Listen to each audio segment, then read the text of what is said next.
Guys, it is hard to pound your fist on the desk these days and insist that defense wins championships with the way the NBA's rules have changed, the explosion of scoring.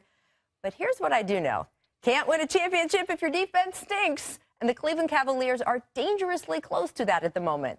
You know who has a better defensive rating than the Cavs this season? Yep, the Philadelphia 76ers. And that's looking at the numbers over the entire year. If you look at how the Cavs are playing right now since the All-Star break, it gets even uglier. They are ranked 29th. That's in a league with, 30 teams. And that last team is the Lakers, who are actually trying to lose, so I'm not sure they even count.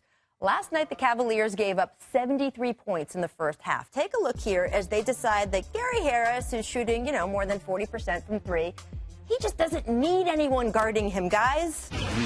Yeah. Or this play in the second quarter, which should really be an after-school special called When Defensive Switching Goes Wrong. Boom.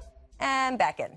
The stats say that no NBA team in the past 20 years has won a title playing D like this, and LeBron James knows it. After the game, he called his teammates out. Man, it ain't about a group, it's about individuals. Everybody got to just be more, just do more. It ain't about no group. You can't preach toughness. You got to have it. Oh, me, personally? I had opportunities where I could have been better. The one thing about it, I'm always bring toughness to the game. I know that's for sure. A few locker stalls down, Tristan Thompson said he thinks he's partly responsible for some of what's missing here. Now, certainly at times this season, Thompson has looked worn down, and really that's where Andrew Bogut's injury has hurt the Cavs. Bogut was never going to be a prime part of the team's playoff rotation, but they did want his rim protection and, frankly, just his minutes to help Thompson catch his breath a bit.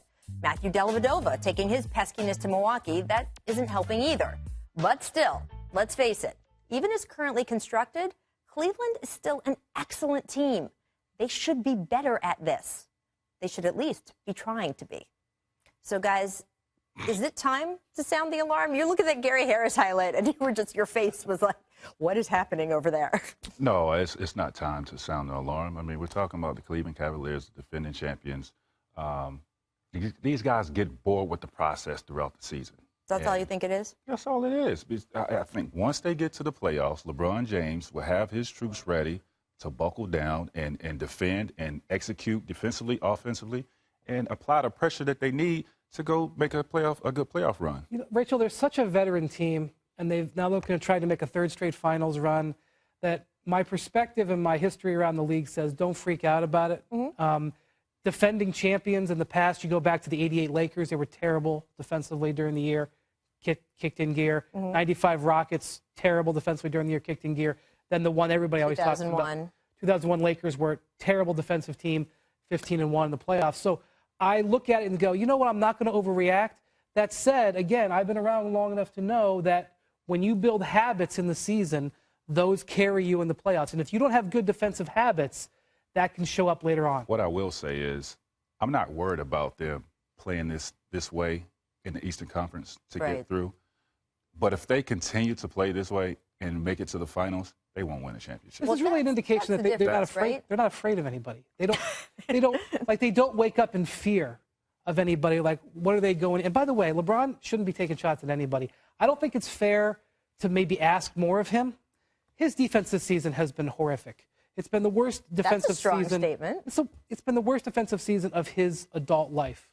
It's in a lot of other ways, it's his best defensive season. He is not giving the effort on the defensive end. Last night, he had a couple possessions where he was just embarrassing on the defensive end. Now, James Harden-ish? At times. Now, part of it is he's asked to do so much, and he's asked to give so many minutes. I think he's making a business decision. I'm not taking a personal criticism of him. I think he's doing what he thinks he needs to do to save his energy. But he is part of the Cavaliers' problem. And that's really, to me, the stretch when you guys talk about, oh, gee, I'm not, it's not a nightmare. It's not terrible that this is happening.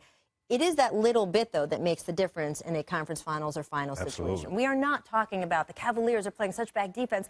They might not survive the first round at the playoffs. Nobody is saying that. But you have to be exceptional to win a finals. You have to be exceptional to compete in a finals. Top two defensive teams in the league, Spurs and Warriors. And the Warriors, Ethan Strauss tweeted this morning, are better since KD left the floor, which nobody expected, which is kind of crazy.